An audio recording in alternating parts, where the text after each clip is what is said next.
we all played against this build before. This is maybe one of the top builds in NBA 2K22 as a guard. And with that build being the two-way playmaker, y'all all know, this build can do absolute everything. Even though it has low 3-point rating, you still can shoot, you still can dunk, you still can dribble the ball very well, and you can play defense. But what if I tell you there's a secret two-way playmaker build on this game? As most people, they make their two-way playmakers, they're gonna have basically 21 playmaking badges, around 18 to 19 defensive badges, and a few shooting badges. But what if we switch the narrative up? Let's try to end up making one of the best two-way playmakers that's not a blue-yellow with defensive badges. And I think I got the idea. Most of the time I'm playing people, I'm going to be playing against a two-way playmaker or a perimeter lock, or I'm going to end up playing against a two-way pass first point that's going to be guarding me the whole game. But most of the time when you end up hopping on the twos court, you mostly see the two-way slashing playmakers, the two-way playmakers. You might see a few slashing playmakers on there here and there. You got your playmaker builds, and also you got the play shots that's going to thug it out and try to get buckets on the twos court. But if I tell you, I made a two-way playmaker with Hall of Fame shooting, and I still can get contact dunks. Even though I'm gonna have somewhat of low ball handling on this build, it will still get the job done. A lot of you guys, if you see my slash and playmaker build, my slash and playmaker build only has an 86 ball control, but it's definitely a great ISO build to use. I have so much fun using it. It's not the slash and playmaker that y'all are used to, the half and half blue yellow, but having the ability to shoot at a high rating with having the ability to slash the hole, that makes the build somewhat hard to guard, especially when you put the right takeover to it.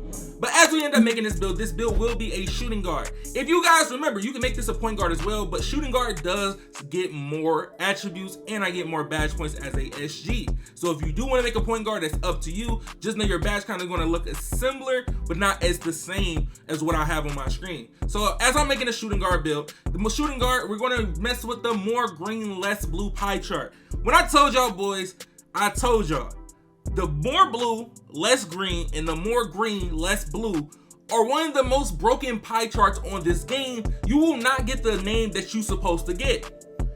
It's no actual name for this pie chart. It don't matter what you do. You can lower your wingspan all the way down, you can be called an offensive threat. You can keep it regular, you can be a slasher. You can keep it halfway, you can be a slashing playmaker. And if you max it out, you can end up being a two-way slashing playmaker. And also, you can make a build that's a playmaking shot creator to get contact knocks. But as I was making this build, we're going to end up choosing the more green, less blue. And then for our physical profile, we're going to choose the first one because we need speed with this build. Since we only have gold playmaking, this is one thing with this build. If this build could have been able to get 18 playmaking badges, I'm telling you now, this build would have definitely fully broke the game if it got at least 18 playmaking badges. Watch, in the near future, you're going to see somebody have 18 playmaking badges on this with hitting 39 in each season. So as you see it, I'm going to already have 11 finishing badges. These finishing badges are on gold. So when I'm telling you this, we have more shooting on this build. I could have got a total of 27 shooting or 26 shooting badges on this build, but we don't need all that. 23 can definitely get the job done. So we got 11, 23, and then with the playmaking, if you end up trying to get 16 playmaking badges, you're going to have to sacrifice defense. We're going to need some defensive badges playing on this build. No, I know it's not no 19 or 20 defensive badges, but definitely I'm going to get enough defensive badges that's going to get the job done, especially how I'm going to be playing. Most of y'all guys, if you might end up using this, you can possibly use this in the rec. You can use this in the park, the twos, the threes. It's just based on what lineup you're running. And it's also a good build just to be able to get buckets on consistently. You can be able to shoot and dribble and also dunk the ball. You ain't have average defense with this build.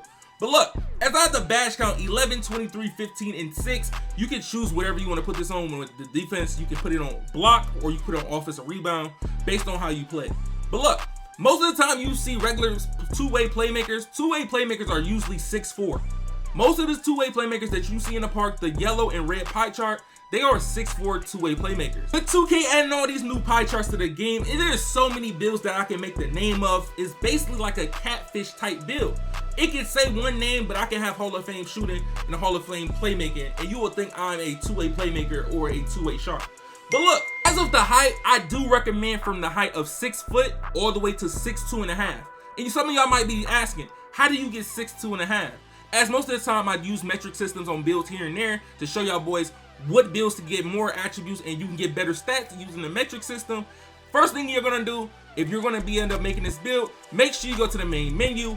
As you go into the main menu, you're gonna scroll over to features on the main menu. Then you're going to go to settings. Once you get to settings, you're gonna end up scrolling down. Once you scroll down enough, you're gonna see something called units of measurement. Once you see units of measurement, you're gonna change it to metric system. As you change the metric system, now you unlock some extra attributes that's gonna change once you change the height in between. Like if I make a 6'2.5" build, I'm gonna unlock an attribute that I wouldn't got at 6'3".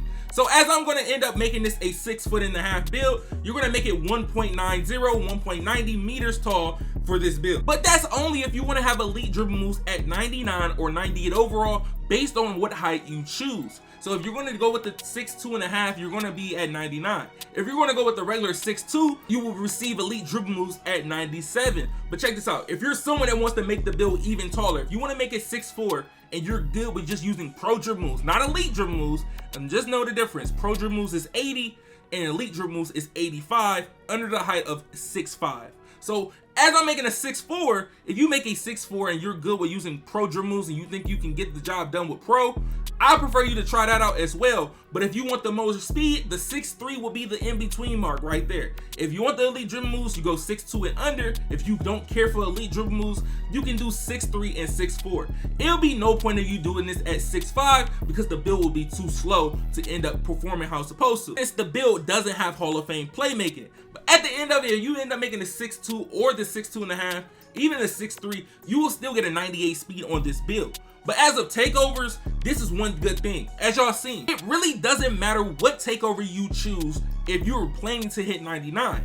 If you're planning to hit 99, you're gonna have a 80 driving dunk. So if I choose sharpshooter takeover or playmaking takeover, there's still +5 boost on my driving dunk. So I will be able to unlock contact dunks since I will have an 85 driving dunk and the requirement is 84.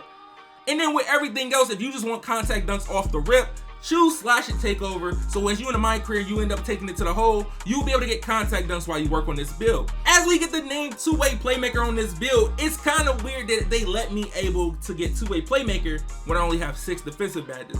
But as the badge count being 11, 23, 15, and 6, if you got 2 extra badge points or whenever you're watching this video and you already hit level 40 in every other season or level 39 each other season, and you got extra badge points, you can really do some damage with this build. This build is literally similar to my two-way password LaMelo Ball build, but it's actually somewhat better just because it's smaller and you can get elite dribble moves. As of my badge layout, this is where I usually run based on how much badges I have. If I got at least 22 shooting badges, I might lower my blinders to maybe gold and that'll be it. But most of the time I'm running something like this. But if I had 24 shooting badges, I would end up having dead out on gold, or I end up putting on bronze green machine. But when it comes to the finishing, we got 11 badges.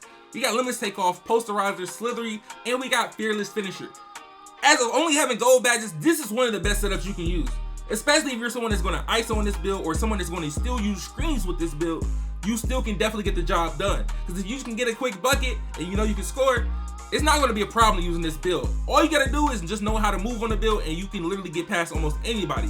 But as you see the playmaking, if it had 18, so say if you hit 39 in the next few seasons or you're already on track to hit 39 in the upcoming seasons, if you have at least 3 playmaking badges that you want to put, 3 playmaking on that, having 18 playmaking with this build will be ridiculous. But also, if you end up choosing to put it on defense, it wouldn't hurt as well.